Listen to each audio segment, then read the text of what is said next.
and neutral colors.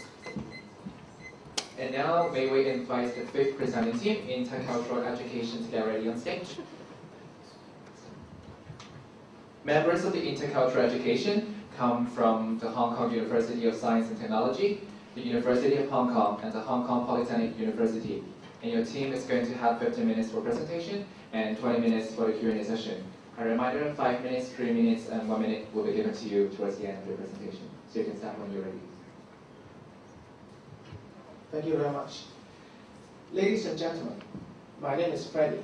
This is my colleague Patrick, Susanna, and Stephanie. We are going to present you ICE, Intercultural Education. Back in 2007, I was teaching in summer a mosque for a group of South Asian children. A very innocent girl came up to me and asked me, "Freddie, why we have to learn Chinese for so hard?" I smiled and said, "In the future, go to the market, you bargain for the price, you save money." The girl avoided my eye contact and quote from her grandmother, "It doesn't matter whether we speak Cantonese or English. Hong Kong people just discriminate us." I was speechless. And I kept this problem in my mind, even I was working in Google India. I was involved in the recruitment process, and I realized that most of our Hong Kong youth that didn't meet the requirements. Google requires people with international cultural adaptability, a very good global team player, extremely creative, and an independent, innovative initiator. And I linked the minority issues with the incompetence for Hong Kong youth together. And I realized the fundamental issue was our education. Hong Kong local education doesn't really create people to be a culturally adaptable talent. Hong Kong education box in the students think within the Hong Kong context. They are not curious, they are not creative, and they are not interested in learning more and more. They are mostly driven by the academic exam scores. So, in order to address the intercultural competence and the global competitive and the cultural aspect for our youth, it all starts with education. It all starts with an innovative way of intercultural education. How we are going to do it? Let's demonstrate. So, we have 20 students in our class. We divide them into 4 groups on different stages. Stage 1, we give them a warm coffee beans. Stage 2, we give them the second stage coffee beans that we are going to give. Third stage, we are going to give them the roasted coffee beans. And the fourth stage, we are giving them the coffee powders. And then we give them different tasks. For the first stage, they have to do farming to make the coffee beans. Second stage, for you, judges, no, students, you have 5 seconds to peel off the skins of those coffee beans. If you are not going to finish it in 5 seconds, we are not going to buy your coffee beans. 5, 4, 3, 2, 1. Time's up. Okay, Patrick only got 1, so you can just buy 1. Sorry, we are not going to buy your coffee beans. Also, for the roasted coffee beans, we let the student to make it like a coffee powder. And we have the service industry to sell the coffee powders. The whole program process is not going to let the student know how a coffee is made. It is actually let them realize and experience the whole global trade. $10 US, you can buy 10 kg of the round coffee beans. $10 US, we are not even able to buy 200 grams of the coffee powder. Student just came up to me and automatically asked, "This is not fair." We say, yes, this is the reality.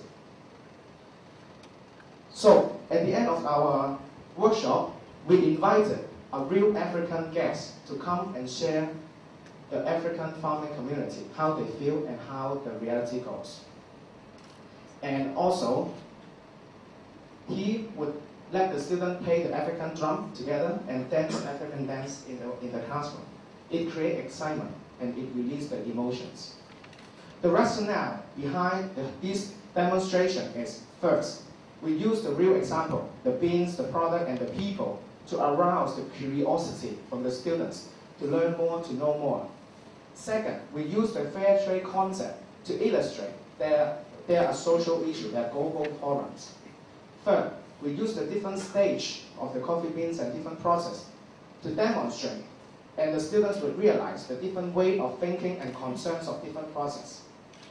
Also, at the end, we highly encourage students to take initiative to drive their own project with their creativity for the whole community.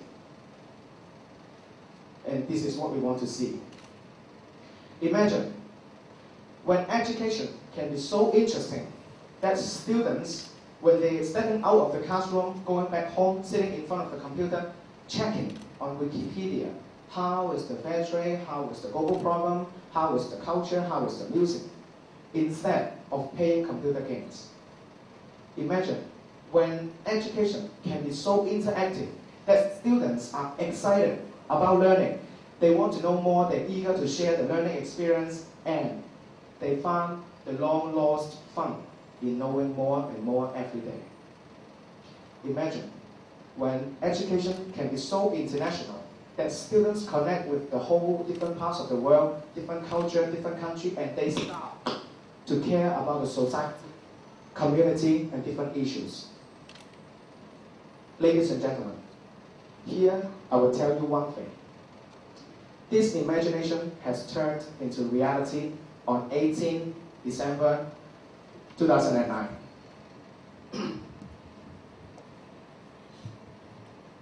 We did the first experiment workshop with a secondary school cooperated with the Hong Kong University.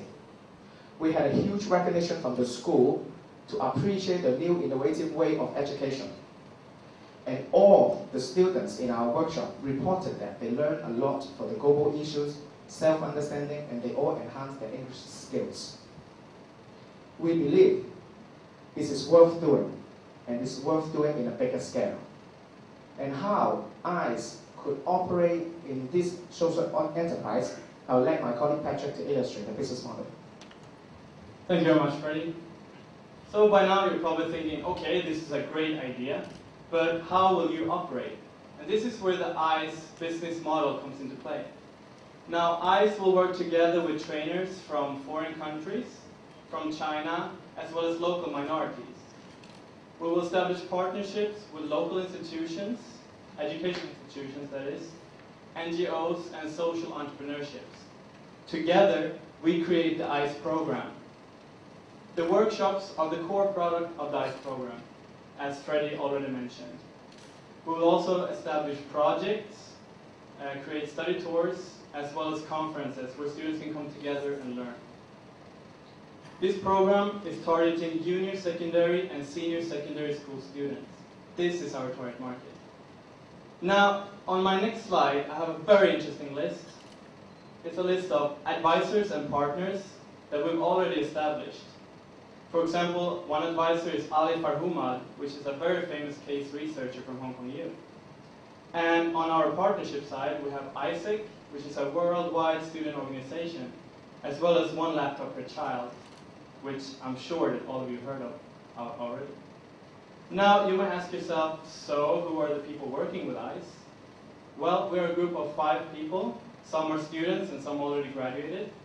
We have very diverse backgrounds. We have people from India, from Sweden, Hong Kong, China.